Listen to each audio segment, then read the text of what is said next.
அஸ்ஸலாமு அலைக்கும் வரஹ்மத்துல்லாஹி வபரகாத்துஹு.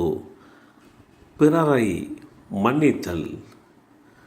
அல்லாஹுடைய தூதர் ஸல்லல்லாஹு அலைஹி வஸல்லம் அவர்கள் கூறினார்கள், பிறரை மன்னிப்பதன் மூலம் ஓர் அடியாருக்கு அல்லாஹ் கண்ணியத்தை தவிர வேறெதையும் அதிகப்படுத்துவதில்லை. இந்த செய்தி அபூ ஹுரைரா ரலியல்லாஹு அன்ஹு அவர்கள் மூலமாக அறிவிக்கப்பட்டு அஹ்மத் என்ற நூலிலே 9008 என்ற எண்ணிலே பதிவு செய்யப்பட்டிருக்கிறது.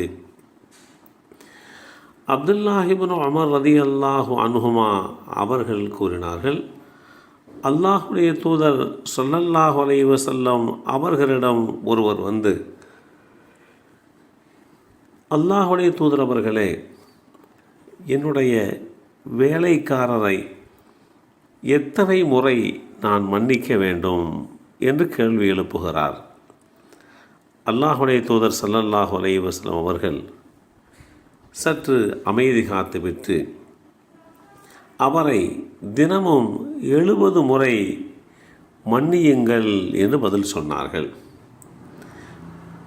இந்த செய்தி ஸஹீஹ் அபூ தாவூத் என்ற நூலிலே 5164 என்ற எண்ணிலே பதிவு செய்யப்பட்டிருக்கிறது.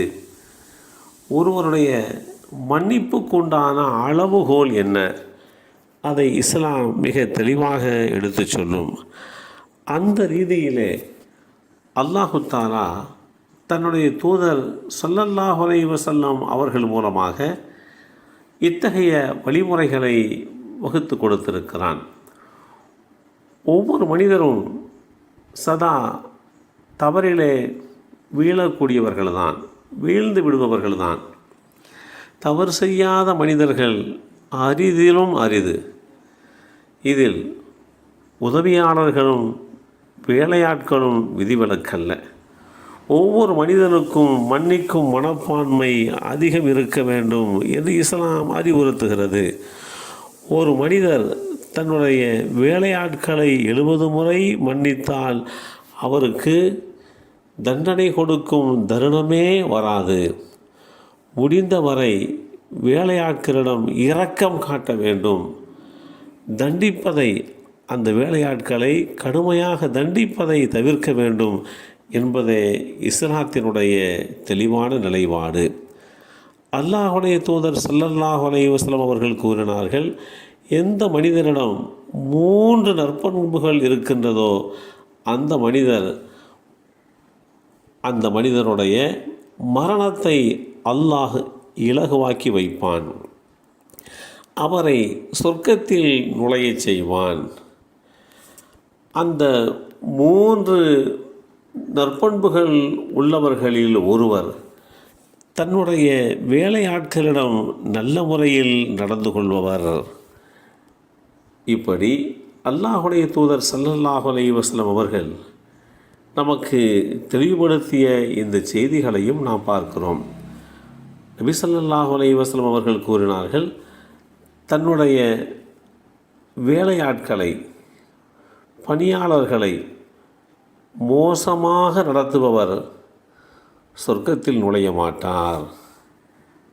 இந்த செய்தி அபூபக்கர் சித்தீக் ரலியல்லாஹு அன்ஹு அவர்கள் மூலமாக அறிவிக்கப்பட்டு அல் ஜாமிஉ ஸகீர் என்ற நூலிலே 9948 என்ற எண்ணிலே பதிவு செய்யப்பட்டிருக்கிறது.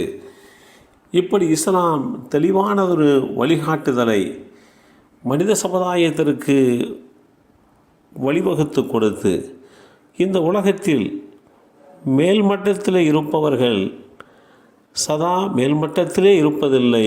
ஒரு காலத்தில் கீழ்மட்டத்தில் உள்ளவர்களும் மேல்மட்டத்திற்கு வருவார்கள். எனவே சதா எல்லாரையும் சமமாக பாவிக்க வேண்டும். ஒருவர் வேலைக்காரர், பணியாளர் என்பதனால் அவரை மிகவும் குறைத்து மதிப்பிடக்கூடாது என்கின்ற செய்தியையும் இஸ்லாம் தெளிவுபடுத்தி காட்டுகிறது. எல்லாம் வல்ல அல்லாஹு தஆலா இஸ்லாமிய அறிவுரைகளை பின்பற்றக்கூடிய நல்லோர்களாக நம் அனைவரையும் ஆக்கி வைப்பானாக. அஸ்ஸலாமு அலைக்கும் வரஹ்மத்துல்லாஹி வபரகாத்துஹு.